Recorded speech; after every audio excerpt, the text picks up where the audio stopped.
Be strong.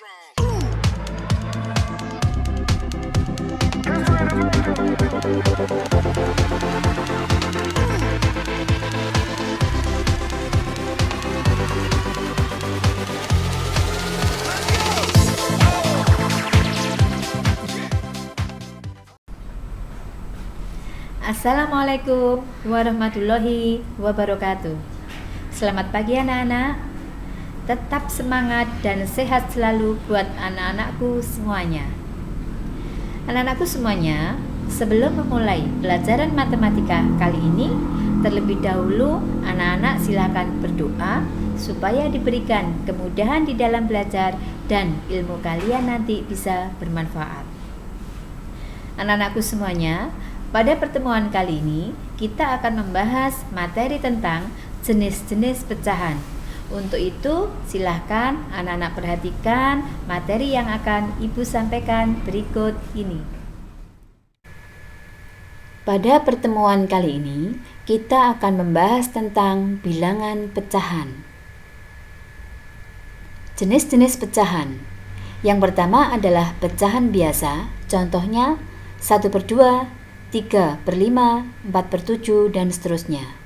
Yang kedua, pecahan campuran, contohnya 1/1/2, 2/1/4, dan seterusnya. Yang ketiga, pecahan desimal, contohnya 0,5, 0,25, dan seterusnya. Yang keempat adalah persen, contohnya 25%, 32%, dan seterusnya. Yang kelima adalah per mil, yaitu 24 per mil, 12 per mil, dan seterusnya. B. Perbandingan dan bentuk-bentuk pecahan. Yang pertama, menyatakan bilangan bulat dalam bentuk pecahan. Setiap bilangan bulat P dan H dapat dinyatakan dalam bentuk pecahan P per H, di mana P-nya ini adalah pembilang, H-nya adalah penyebut. P merupakan kelipatan dari H. H-nya tidak boleh sama dengan 0. 2. Mengubah pecahan campuran menjadi pecahan biasa. Nah, di sini ya, bentuk pecahan campuran adalah P H per R. Dengan R tidak boleh sama dengan 0, dapat dinyatakan dalam bentuk pecahan biasa, yaitu dengan cara P kali R ditambah H dibagi R. Contoh, 4/2/3, berarti kita kalikan 4 kali 3 ditambah 2 dibagi dengan penyebut yang sama, yaitu 3, sehingga hasilnya 14/3. Yang ketiga, mengubah bentuk pecahan ke bentuk desimal. Di sini ada dua cara anak-anak ya. Yang pertama adalah mengubah penyebut pecahan menjadi 10, 100, 1000, dan seterusnya. Contohnya 1/2. Nah, di sini kita buat penyebutnya 10. 2 ke 10 dikalikan dengan 5. Maka yang atas juga kita kalikan 5, sehingga menjadi 5/10, sama dengan 0,5 ya. Contoh yang kedua, 3/50. Nah, ini kita buat penyebut 100 ya. Maka 50 ke 100 dikalikan berapa? 2. Yang atas juga kita kalikan 2, sehingga hasilnya adalah 0,06 dan seterusnya. Nah, anak-anak bisa menggunakan cara yang ada di bawah ini ya. Silakan dipilih sendiri menurut kalian yang mudah yang mana. Yang kedua, membagi dengan cara bersusun. Istilahnya kalau dulu adalah porogapit ya. 2 dibagi 3 kan tidak bisa, maka kita tambah 0, 1. Kalau ini kita tambah 0,1, maka yang atas juga kita tambah 0,1 ya. Sehingga di sini menjadi 20. 20 dibagi 3 itu ketemu 6. Berarti 6 kali 3 berapa? 18. 20 dikurangi 18 yaitu 2. 2 dibagi 3 tidak bisa, menurunkan 0 lagi menjadi 20. 20 dibagi 3 ketemu berapa? 6 lagi. 6 kali 3 18, dan seterusnya kita kurangi ya. Ternyata angka yang ada di belakang koma itu adalah sama. Maka cukup sampai 3 angka di belakang koma, kalian berhenti. Kemudian dibulatkan menjadi 2 angka di belakang koma. Jika pembulatannya itu angka yang paling akhir 5 ke atas, maka di depan ditambah 1. Jika kurang dari 5, maka tidak kita tambah. Yang keempat, mengubah pecahan desimal menjadi pecahan murni. Nah, di sini perhatikan banyaknya angka di belakang koma, anak-anak. Jika satu angka di belakang koma, berarti pecahannya per 10. Jika dua angka di belakang koma, berarti pecahannya per 100, dan seterusnya. Contoh, 0,8. Berarti ini satu angka di belakang koma, maka penyebutnya 10. Berarti 8 dibagi 10. Bisakah ini kita sederhanakan? Kalau bisa dilihat, kira-kira angka yang paling besar yang bisa membagi 8 dan 10 itu berapa? Yaitu 2. Maka ini dapat 4, yang bawah dapat 5. Dan seterusnya.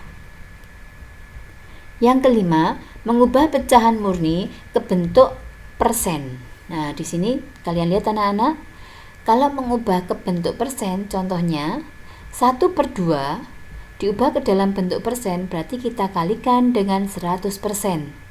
100 kali 1, 100 dibagi 2, 50, hasilnya 50%. Anak-anak bisa menggunakan cara yang atas, bisa menggunakan cara yang bawah. Coba kalian pahami. Yang keenam, mengubah persen ke bentuk pecahan murni. Contohnya, 12%. Kalau persen berarti penyebutnya adalah 100. 12/100. Bisakah ini kita sederhanakan? Kita cari angka yang paling besar yang bisa membagi 12 dan 100 itu berapa? Yaitu 4. Berarti yang atas dibagi 4 dapat 3, yang bawah dibagi 4 dapat 2, 5. Dan seterusnya, seperti itu. Yang ketujuh, mengubah desimal ke bentuk persen. Contoh, 0,5. Kita kalikan dengan 100%. Sehingga kalau ini kita kalikan dengan 100, maka letak komanya mundur 2 langkah menjadi 50%. 0,262 kalau mundur 2 langkah menjadi 62%. Seperti itu. Nah, pilih sendiri anak-anak cara yang paling mudah ya. Untuk selanjutnya, mengubah bentuk pecahan ke bentuk per mil dan sebaliknya. Suatu pecahan dengan penyebut 1000 disebut dengan per mil atau per 1000. Lambangnya seperti ini anak-anak. Misalnya 10 per mil, 15 per mil, dan seterusnya. Mengubah pecahan biasa ke bentuk per mil dilakukan dengan cara mengubah pecahan menjadi berpenyebut 1000 atau mengalihkan dengan 1000 per mil. Nah, ini contohnya anak-anak. 2/25 kalau kita jadikan per mil ya, kita buat penyebutnya 1000. 25 ke 1000 dikalikan berapa anak-anak? Yaitu 40. Maka yang atas juga kita kalikan 40. Sehingga menjadi 80/1000 sama dengan 80 per mil. Contoh lagi, 25 per mil berarti 25/1000. Kalau ini kita sederhanakan, pembagi yang paling besar yang bisa membagi 25 dan 1000 berapa anak-anak? 25. Maka yang atas dapat 1, yang bawah dapat 40. Nah, anak-anakku semuanya, tadi Bu Rini sudah menjelaskan materi tentang bilangan pecahan. Untuk selanjutnya, kerjakan tugas individu. Yang pertama adalah menuliskan ringkasan materi di atas di buku tulis matematika. Yang kedua, mengerjakan buku paket halaman 61 nomor 1 sampai dengan 5 di buku tulis. Kalau mengerjakan, disertai caranya anak-anak ya. Sekian, terima kasih. Semoga bermanfaat dan tetap